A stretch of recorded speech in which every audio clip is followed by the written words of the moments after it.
to begin. Hey, what is up, guys, and welcome back to another episode of the podcast. Today, my guest is Maria Rodriguez. She is a paleontologist out of the Glen Canyon National Recreation Area, and for the last couple of years, she's been part of the National Park Service. Now, if Maria's story isn't the epitome of what it means to be committed, to have passion, to have integrity and perseverance, then I don't know what is. Because if there's anything that this conversation showed me, is that it's never too late to get started on what you love. And that was the case with her, and I walked out of this conversation feeling inspired and ready to take on the world. It's important to continue pushing ourselves and to just push through the fear that we occasionally feel with changes in our life. I don't want to give any more away, so I hope you guys tune into the conversation, and I hope that you feel the same way I did when I finished this up. With that being said, today's music is Samba de la Muerte with their song Fast. They're a group based out of France. I know this is going way farther than what I normally do with local music, but at the end of the day, it's music. If you feel it, then you know it's good, you know, and why not open up your horizons to something outside of the immediate circle that you have around you. So go check it out. You can find their music on YouTube. You can find their music on Spotify. So check them out. Show your love. Without much further ado, I hope you guys enjoy.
Hey, what is up, guys, and welcome back to another episode of the podcast. Today, I have a very special guest. I have Maria Rodriguez. She is a paleontologist. What is up, Maria? Thank you for making the time. Hi. I'm excited. Thanks for inviting me. I'm excited to be here. Thank you again for making the time. I don't know if your plans are like out for the public to know, but I know you're going to be traveling soon. So again, I mentioned it earlier, but thank you for making the time to fit me into that schedule. Absolutely. I mean, the more I can spread about paleontology and how it fits in with my East LA upbringing, then I'm hoping someone out there is listening and, you know, say I can inspire them in some way. Yeah, of course. And then that's the interesting part, because for the most part, I don't know too many people here in the East LA area, in the hood, that necessarily went to go ahead and pursue a career with fossils and just things that are consisting of the past. Now, for yourself, for people just to kind of get an idea of who you are and give us a little bit of background, like when did you first start being fascinated by these things, like, you know, that you wanted to do it for a living? That took it took a long time. So originally I am from Cudahy, California.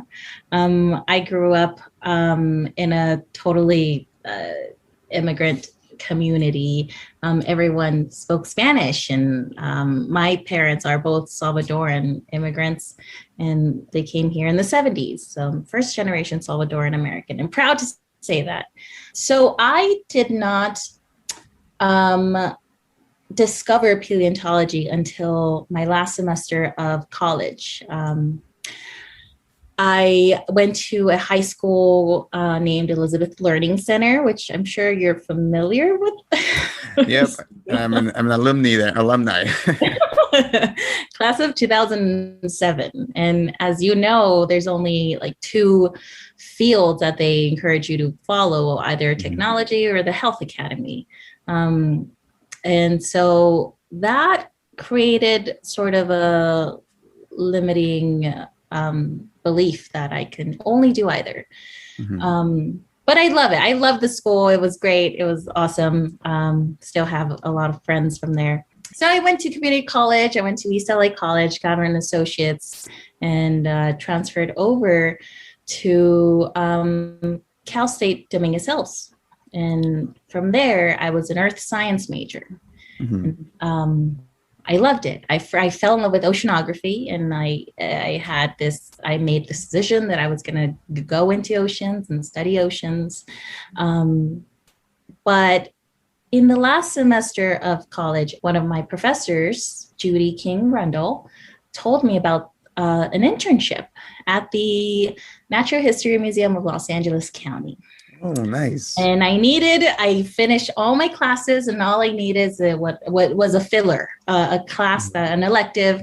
And I asked around if I could take it. And sure enough, they allowed me to take the internship and give me credit for it. And I thought, it's one semester, like what the heck, and I'll get to play with fossils. And so I started working with the Department of Invertebrate Paleontology. So that's all snails, mollusks, clams.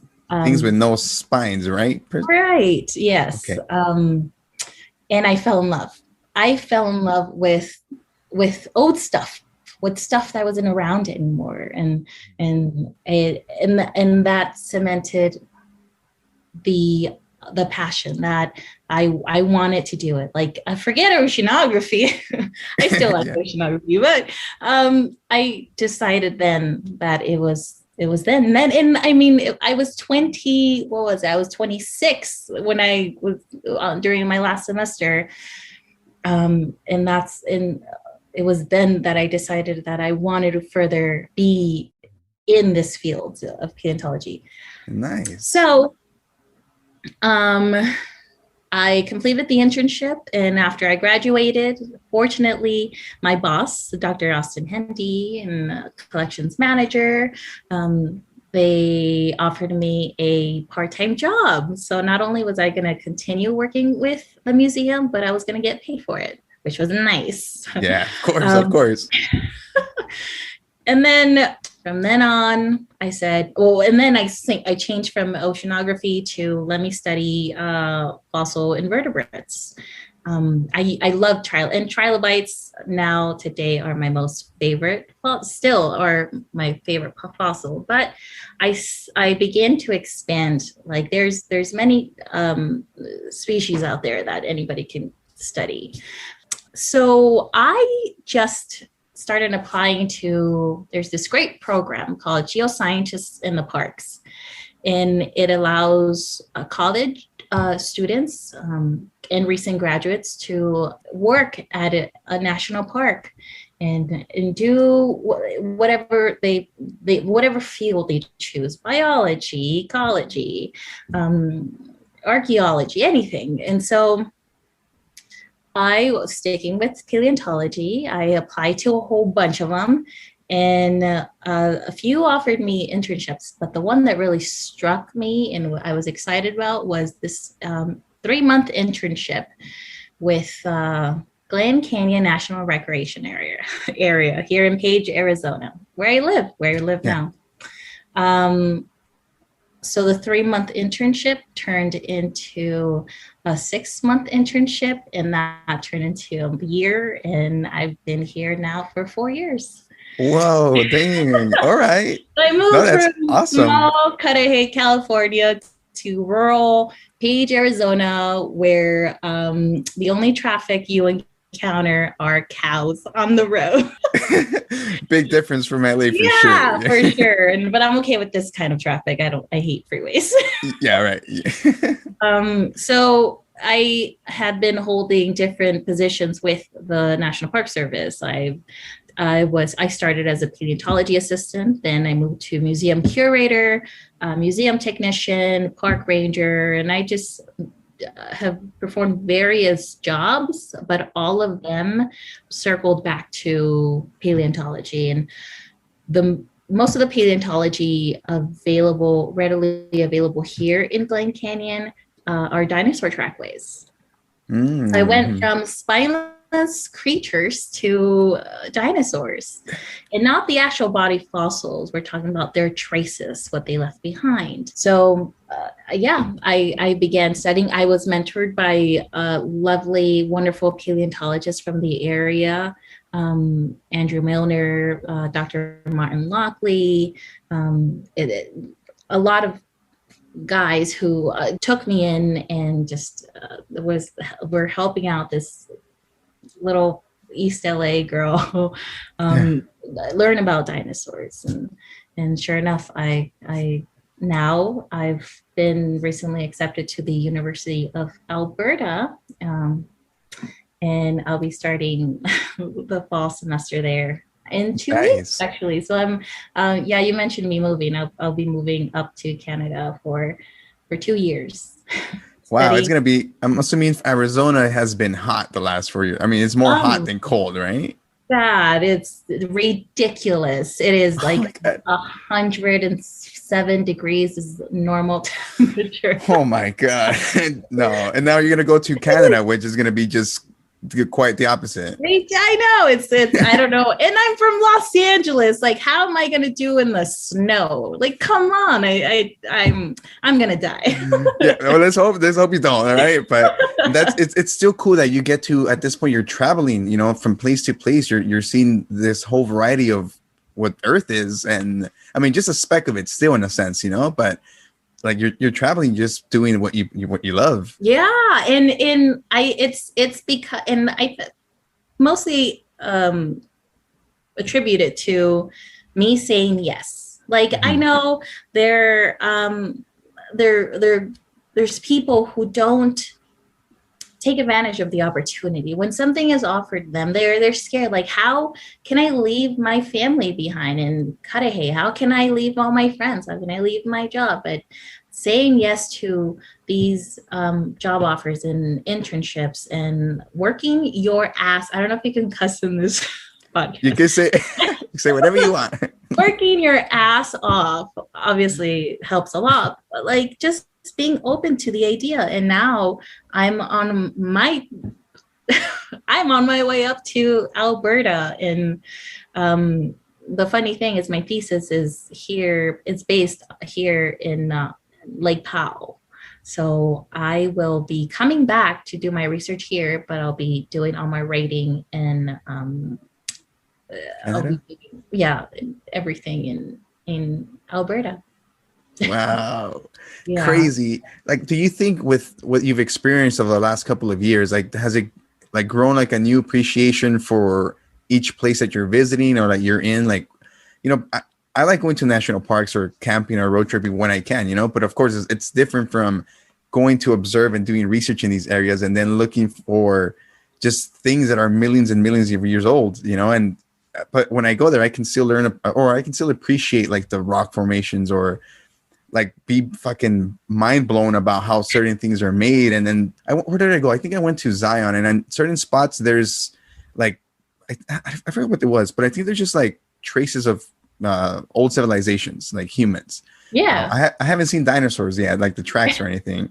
But you were I saw close to Zion. Is like only a few hours away. If you came by this way, like you can walk down to the lake and just, there you go. There's a dinosaur track right there. And just there. Yeah. Like you could be swimming and then get out of the water and there's a trackway there. It's so, you were so close. I mean, man, I'm gonna have to go back and check it out at some point, because honestly, I know a lot of people are like, I like to quote this movie A Bug's Life, because they at some point they say it's just a rock, but you know, I don't know, I find them like, there's just something about it. Like everywhere I go, I'm just looking at the mountains or the hills, and I'm just like, holy shit, like this is crazy how we're just part of this, you know. We're in a moment in time where these things have been here for ages and eras, you know. Right. And one has to take the effort, make the effort and explore and get out of Cudahy. Had I not done that, I wouldn't have discovered my love for dinosaur trackways. But one has to be open to explore, be open to learning new things. And had I my mom still is in Cudahy. I actually just came back visiting her, and she's scared. Obviously, she wants me home. She wants me closer. She's scared of me going to Canada. But she's my biggest support system, and she's my biggest cheerleader. So had I thought of it too much, like I can't leave my mom, I can't leave my friends, I can't leave, I would not have been able to discover my true passion, which is what I'm going to study, and I hope to study for the rest of my life. And yeah. Yeah. I mean, I'm sure like it may seem like it was easy for you to kind of get up and move, but I'm sure you had the struggles and the fears and the rejection. Are you freaking kidding me? Hell no. I'm actually in a field that is mostly made up by older white males, and I've seen it. I've walked into plenty of rooms before where I'm the only person of color there, and I look strange. I feel strange, but I've been in enough situations where I can take that. How do I say? I can take that weird setting, that weird position that I'm in, and to use it to my advantage and meet people. And that's how I network. It's like, who is this brown person? Yeah. With Maria de Jesus Rodriguez name tag.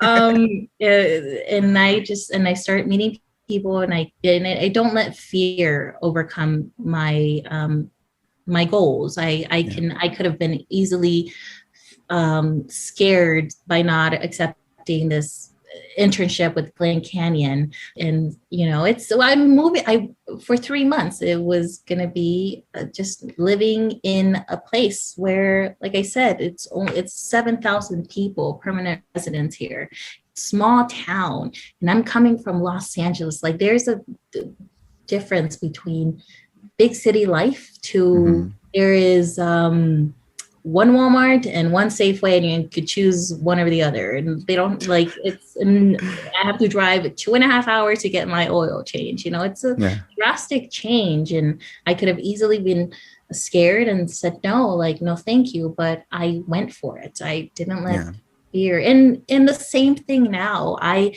have a great job. I work for the Bureau of Reclamation at Glen Canyon Dam, and I have great friends here. My family's still mostly in Los Angeles, but I have a great life here.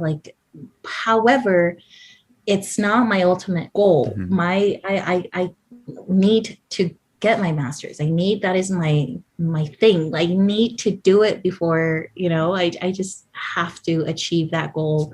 And I think I'll be happy then. I think I'm good with school. I after that, but and I'm moving to a different country. So of course I'm scared. Of course I'm terrified, and what if I don't like it? What if I fail? What if I can't keep up with? What if I'm dumber than the rest of the class there? But I'm still going to do it.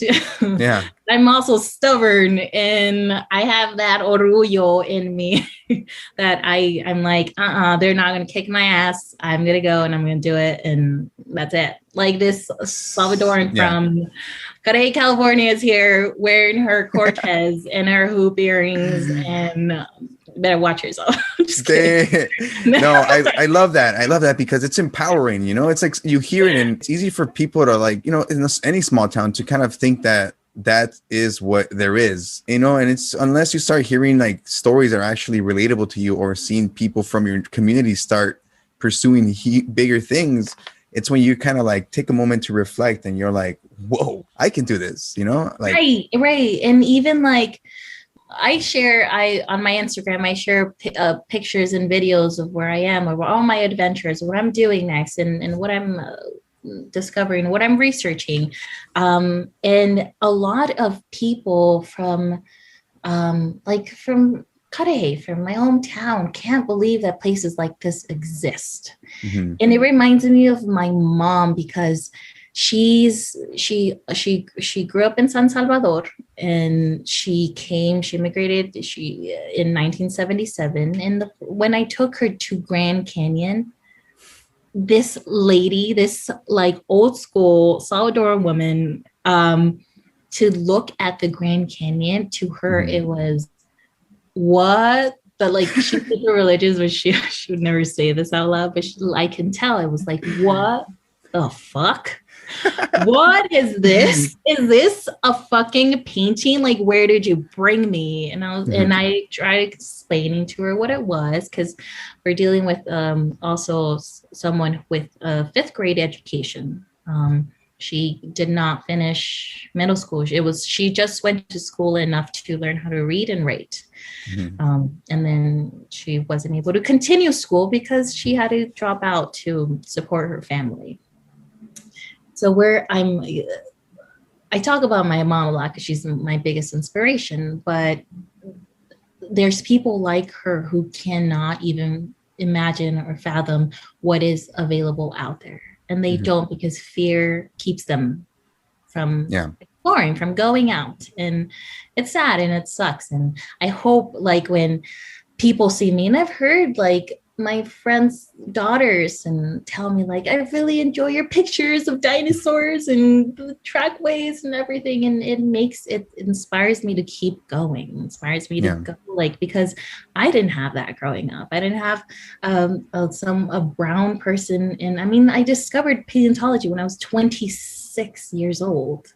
I didn't have that growing up. So I hope that I can be that person to somebody else who is listening, who is watching, who sees me on features in the National Park Service websites and sees like, hey, you can do it. If she can do it, I can do it. And you just have to work your ass off. But yes, you can do it for sure. Props to that, because it's easy for us to just be like, nah, I can't do it, and give up. And it's sad because I've fallen victim to that. And I'm sure a lot of people who are listening have fallen victim to that kind of mentality. But again, like it's one thing that I've learned in the last couple of years myself too, is just being open to those opportunities. Like how you mentioned when you first started doing the whole internships, you just kept saying yes. I'm sure you didn't know like the full outcome of it. Of course, you're not like a fortune teller, but you took the opportunities to say, all right, I'm gonna see where this goes, and it just kept opening doors for you. For sure. And it's crazy. And I'm very grateful and thankful for mentors that I have, because like I said, they were the first of my kind. I don't know if I'm allowed to say that. They were for the first of my kind to be, next to them and asking them questions and like, how do you do this? Why do you think this? And why, and so I'm excited for this next venture, but I'm very proud of what I've accomplished so far. Yeah. Do you think, like, kind of unrelated to the whole thing, but do you think like that mentality was set upon you like growing up? Is that something that kind of was like pursued by your mom, your family around you? No, I'm not going to say that it was encouraged.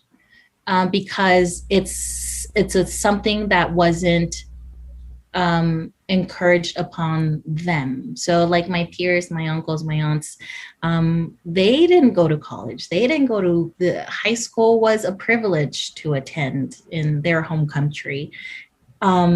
So coming here, they would have been proud of me had I, made shift lead at Jack in a Box, like, and I'm okay, and that's great. Like, I'm not shitting on those jobs. Like, you fucking be the best shift lead ever. But it was my desire for more just made me. It wasn't enough that I got my associates. It wasn't enough that I got my bachelor's. It's still not enough. I need to get my master's before I feel like, I kind of sad to say that, before I feel fulfilled with my life. Like I just I've had the experience. I've worked as a museum curator for the Park Service. I've worked as the head paleontologist for Glen Canyon National Rec Area, but it wasn't enough. But the good thing is that with me explaining to my mom that it is my love, it is my passion. She's fully supportive. She doesn't understand it. Obviously, like I said, she has this fifth grade education, like how, like, and she's really Catholic, so she still has this mindset that the world's only 7,000 years old. Yeah. And that's okay. I respect her belief. I'm not gonna try to persuade any different. But me explaining what dinosaur is, what a fossil is, and how and why it matters, and it's to an old school Salvadoran woman who's nearing 70. It's pretty hard. But because she sees how well I have, what I've accomplished, and she sees me how passionate, how excited I am about these things. She is fully supportive. Like I said, she doesn't understand. She doesn't understand why I'm going to Canada. She's like, there's schools here, Maria. Like there's schools in Los Angeles. Why are you going so far? Yeah, ¿por qué te vas tan lejos? Like, no, it's one of the top paleontology programs in the world. So when they offered me a full ride, that's when I couldn't say no. I cannot say no to that opportunity. So like I said, I have a great life here, a great job. I mean, I've been working for the federal government for the past 4 years. But I'm leaving that to, pursue my dream. And yes, I'm scared. Like I said, I'm scared.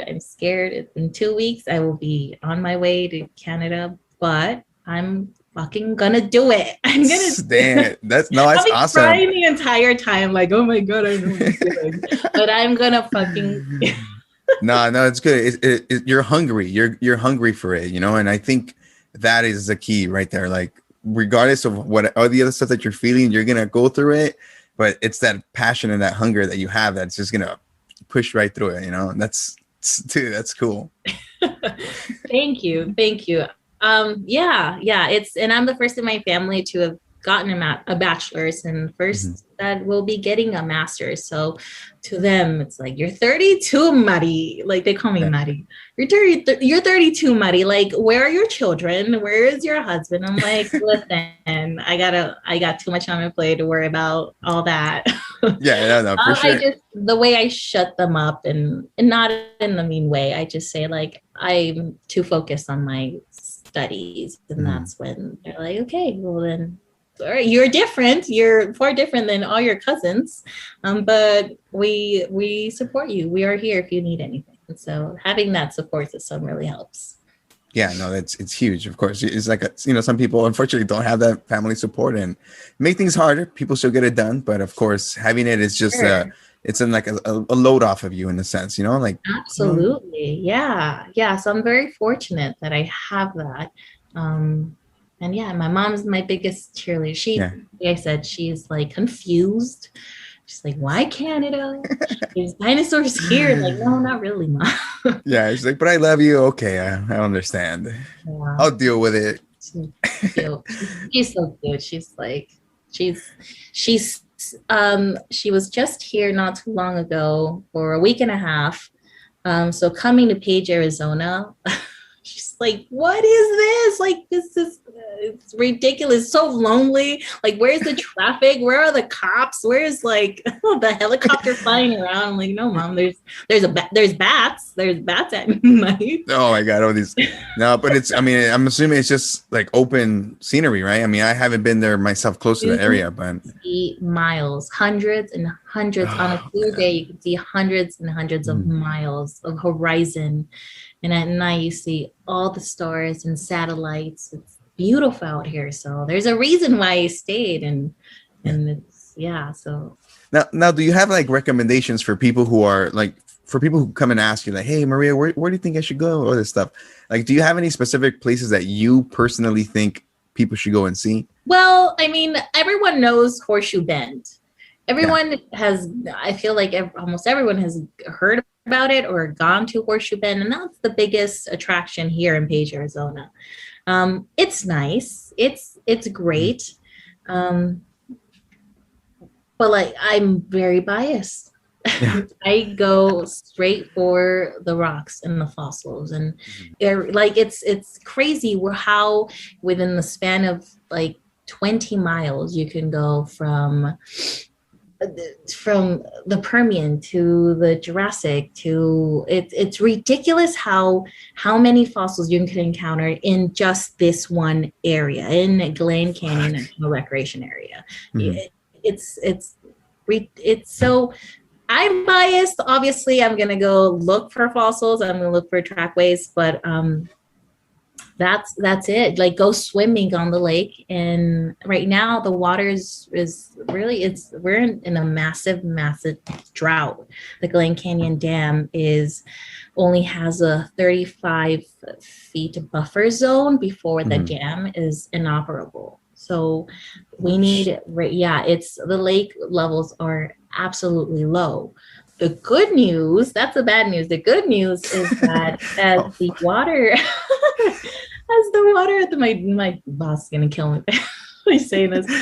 The good news is that as the lake levels continue to decrease lower, more trackways are being exposed. So that's where Maria de Jesus Rodriguez comes in with her thesis, looking for those trackways and documenting them, because a lot of them haven't been exposed since Lake Powell started filling in. Damn. And that was back in 1966. So those trackways have not seen the light of day since decades ago. So I would be one of the first ones to go back out there and describe them and take pictures of them and write about them. And so I'm excited about that. But yes, I mean, the lake is, drying up, but it's good for me. Yeah, you get your job longer. No, but like, so when you go out onto these sites, like, what is it that you're looking for exactly? So the trackways that I'm mostly focusing on are on the boundary of the Kayenta and Navajo stratigraphic layer, and we're talking about roughly 250 million years ago. That boundary is the late Triassic / early Jurassic. And that is when in the most simple way possible, without making it too complicated, I'm studying the traces they left behind. And from those traces, we can learn about their locomotion. We can learn how fast they were walking, how they sat to potentially drink water, how they walked, what was their stride, how they moved.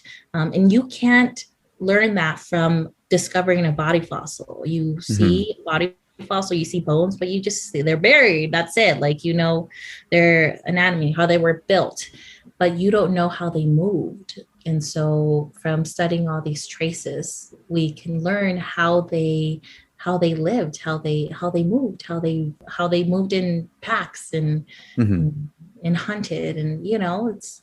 Damn. Okay, yeah. So it's kind of like an investigative work, right? Like you got to do all this, like put pieces together, figure out exactly what's going on. Right. And this is all in theory too, because we can build a story around why there's a trackway going up northwards and this other trackway going westward. It's all theories, but we can learn a lot about traces, dinosaur trackways. And sorry. Well, when you mentioned earlier about the invertebrates, like when you started going into that specific field, was it like just fossils that you were looking at too, or you were looking for similar things like how they lived? No, when I was working with the museum with invertebrates, I was working with fossils, but it was mostly like cataloging them and drawing labels and numbering them, counting them, like museum work. Yeah. And we often went to do field work and collect. We went to Santa Barbara once, Salton Sea, and we collect buckets full of mollusks and oysters and gastropods. And we would take them back and just sort them, wash them, see what we found, and make a new, it's museum work. So the difference from that job to when I transferred over here to Glen Canyon was that I was all the work was retrieved from the field and taken back, written about, and embedded into this big paleontological database that the National Park Service holds, and entering it. So, and a researcher or college or a master's student like myself wants to study it, there it is, and we know coordinates, we know where they are, and we can tell them what we found. And it's very vague data collecting. It's like, find what you can, like, don't study it very thoroughly. Just collect what you can. Take a picture, take notes where it is, and bring it back and put it in the database. But not anyone, there's not a lot of people who will go out there to study them, to actually make time to write about them. And that's where I come in, and would like to write about them. That's the whole reason why I'm going to grad school is so I can come back to where I am now and write about research on about these. Yeah, especially the trackways that haven't been exposed for decades, and nobody has seen them, and so I'm excited to see what I found, what I find in the future. Nice. I'm sure that, like, when you talk about this kind of stuff, you may get questions about like the whole Jurassic Park related things, right? Yeah, Jurassic Park. Yeah, just not too long ago, somebody asked, "You must like Jurassic Park." I'm like, you know what? Growing up, I grew up in a really poor household. Yeah. Like, we were poor, so movies, we hardly ever went to the movies. I saw Jurassic Park when I was like in high school, I think. And even then it was like, okay, that's cool. And yeah, they're cool movies. I'm not gonna shit on them, but it's kind of ridiculous. No, of course. Yeah. I mean, I think it's easy too, because I remember first watching it, and I think a couple of years ago they came out with or there was evidence or something or what was it? Certain dinosaurs had feathers, like raptors or something. I was like, no, they didn't. I believe Steven Spielberg, they're just fucking scaly. It's that venom too, and yeah, no, that's not a thing. Oh my God, yeah, that was not a thing. Yeah, I mean, and on top of that, like when you go ahead and go out to these places, you say you guys write about where they're located, so somebody else can come in and search for them. Now, is it difficult? I mean, when somebody in the public just kind of stumbles upon them and they're like, "Holy shit, found dinosaur tracks."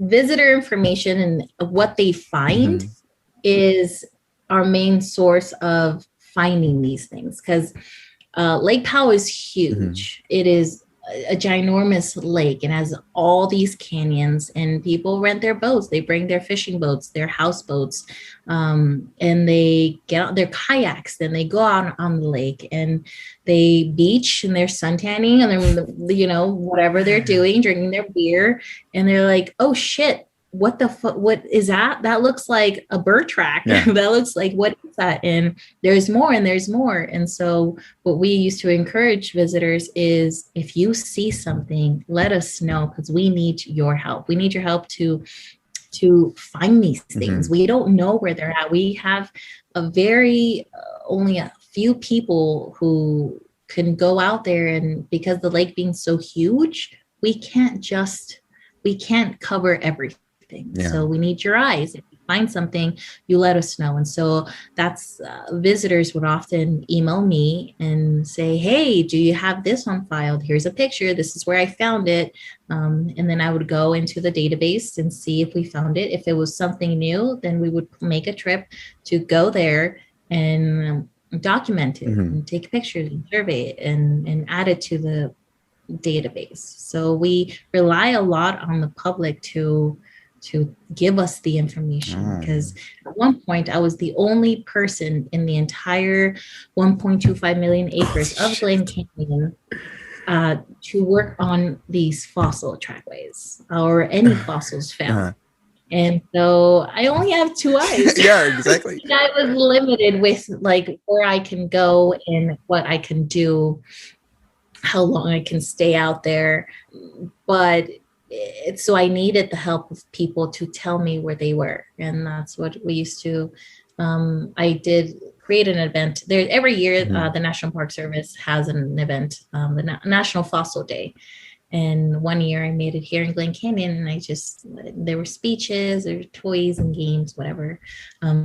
But the main point was, if you see something, you have to say something, because we need your help. We need your help finding the things.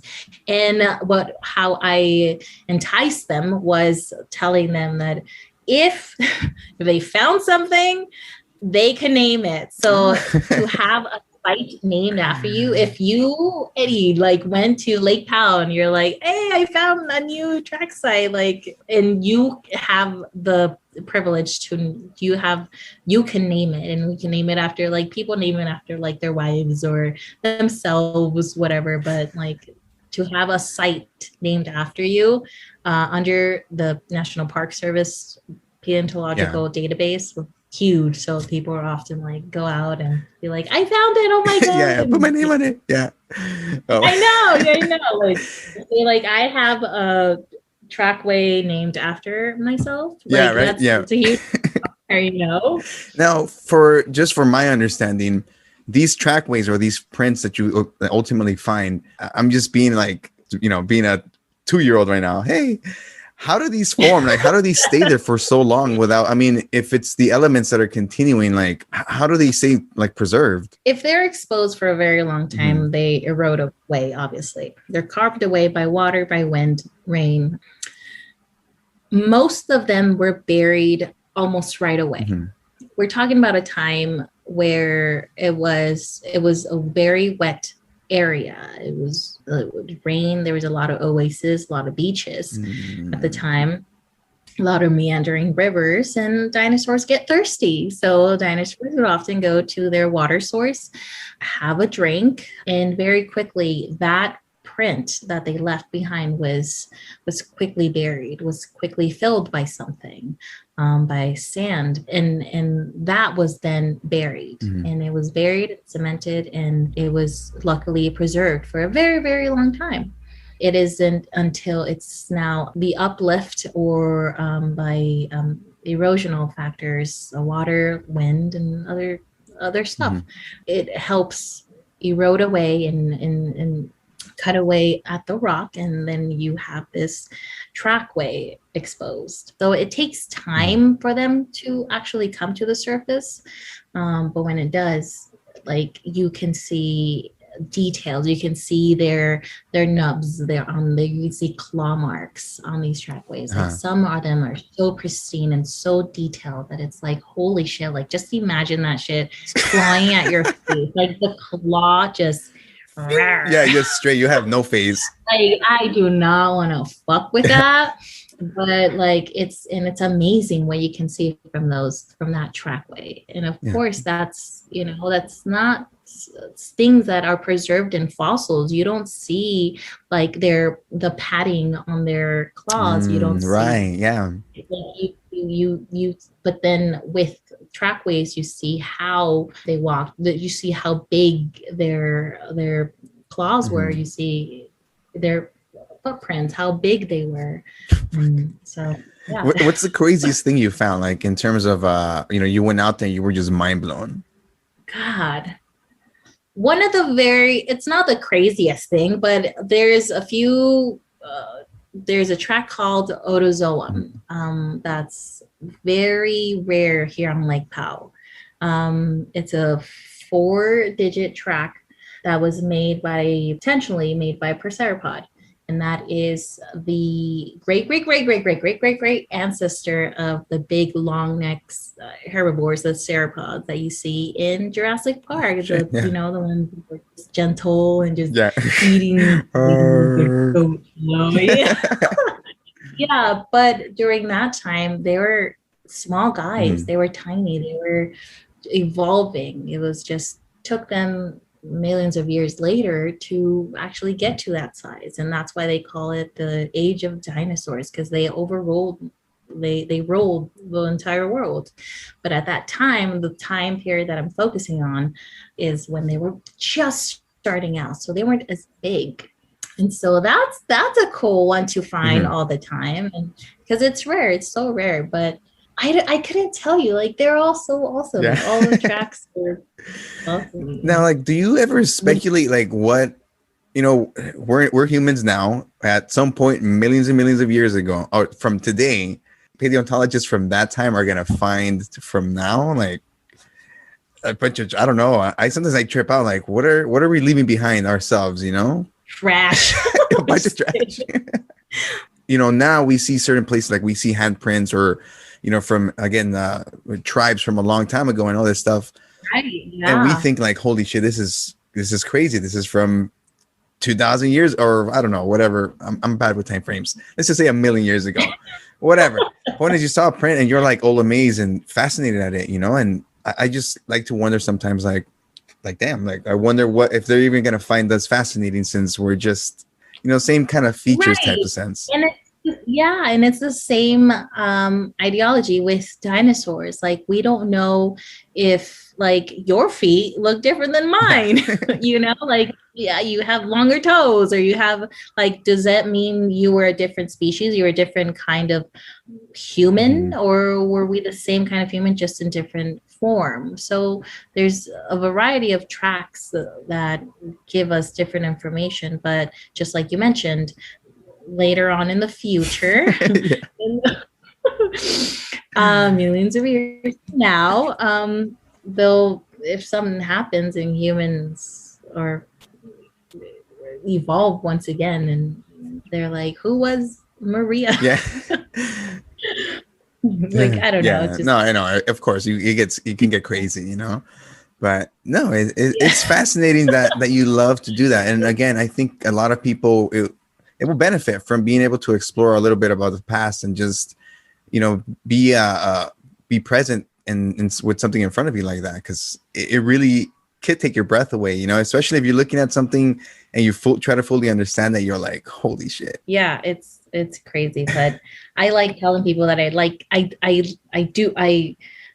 like dealing with dead stuff. Like, give me I don't want anything living. I'm good with just studying rocks. And I mean, that's basically your office. So, I mean, every day is like a badass view, Yeah, that's my office, right? Yeah, that's like, okay, I'm gonna go to my office and take my rock hammer and my field books, and I'll be back. Yeah, so it's a different kind of office, but it's exciting. Yeah. It's very exciting. I'd rather play outside, and I get that as a little girl. I was always wanting to go and roll around in dirt and just be. So my mom would hate it. Like, ¿por qué te ensuciaste?